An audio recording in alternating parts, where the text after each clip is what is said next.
সিলেটের বাজারে সাপ্তাহিক ছুটির দিনে দাম বেড়েছে সব ধরনের মাছের। পাইকারি ও খুচরা বাজারগুলো ঘুরে দেখা যায় কেজিতে ২০ থেকে ৫০ টাকা পর্যন্ত বেড়েছে মাছের দাম। খুচরা বাজারে রুই মাছ বিক্রি হচ্ছে ৩২০ থেকে ৪০০ টাকায়। গ্রাস কার্পের দাম ৩০ টাকা বেড়ে ৩২০ থেকে ৩৫০ টাকায় বিক্রি হচ্ছে। দাম বেড়েছে ইলিশের। প্রতি কেজি ইলিশ আকার ভেদে ১৯০০ থেকে ২৮০০ টাকা পর্যন্ত বিক্রি হচ্ছে। এছাড়া কেজিতে ৩০ থেকে ৫০ টাকা বেড়েছে সব ধরনের ছোট মাছের দামও। ক্রেতারা বলছেন মাছ কিনতে এসে রীতিমতো হিমশিম খেতে হচ্ছে তাদের। শুধু বাংলাদেশ থেকে যোগান দেওয়া সম্ভব না, বাইরে থেকে যে মাছটা আসতো এটা তো আমাদের অনেক ঘাটতি পূরণ হইতো, এই মাছটা আসে না এখন। যে জায়গা থেকে মাছ আছে ওই জায়গায় একটু বেশি, যার কারণে ওখান থেকে আমাদের আনা খরচ সবকিছু মিলিয়ে দামটা একটু বেশি হয়ে যায়। যে তুলনায় মাছ টাকা লইয়া ইসলাম এই তুলনা হয়েছে না, এখনো টাকায় কম মাছ লইয়া যায় আমার কি।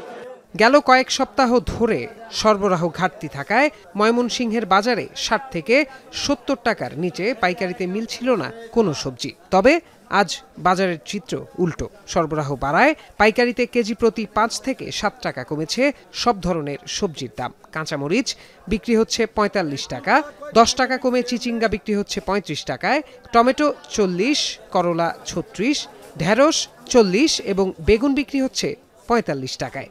পাইকারিতে দাম কমলেও খুব বেশি প্রভাব নেই খুচরা বাজারে। একটু সামান্য কম আর কি। চিন্তার দাম আগের একটু কম, করলার দাম আগের একটু কম, শসার দাম আগের মতনই আছে। পয়সা সামনে সপ্তাহ ১২০০, এখন হচ্ছে ১৬০০। চুয়াডাঙ্গার বাজারে বাড়তি গরু, খাসি এবং মুরগির মাংসের দাম। কেজিতে ১৫ টাকা বেড়ে ১ কেজি ব্রয়লার মুরগির দাম ২০০ টাকা হয়েছে। ৩০ টাকা বেড়েছে সোনালী মুরগির দামও। ২০ টাকা বেড়ে কেজিতে ৬০০ টাকায় বিক্রি হচ্ছে দেশি মুরগি। ৫০ টাকা বেড়ে খাসির মাংস বিক্রি হচ্ছে ১০৫০ টাকায়। আমিষের বাজারে এমন মূল্য বৃদ্ধিতে ক্ষুব্ধ সাধারণ মানুষ। মাছ কিনতে পারি নাই, মাংস কিনতে পারি নাই, কিছুই কিনতে পারি নাই, শাক আর বেগুন কিনে নিয়ে এখন যাচ্ছে এই অবস্থাতে। ব্রয়লার মুরগির দাম বেড়েছে কেজিতে ২০ টাকা, মাছের দামও অনেক বেশি। এদিকে মানিকগঞ্জের পাইকারি আড়তে গ্রীষ্মকালীন সবজির সরবরাহ বেড়েছে। এতে করে গত এক সপ্তাহে করলা, টমেটো, মিষ্টি কুমড়া, লেবু সহ বেশ কিছু সবজির দাম কেজি প্রতি কমেছে ৫ থেকে ১০ টাকা পর্যন্ত। দাম অপরিবর্তিত রয়েছে মূলা, পটল, কাঁচামরিচ ও আলুর।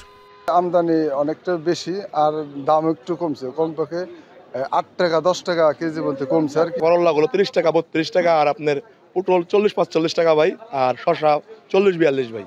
বাজার মূল্য নিয়ন্ত্রণে মনিটরিং বাড়ানোর দাবি ক্রেতাদের। প্রত্যয় দাস, এখন।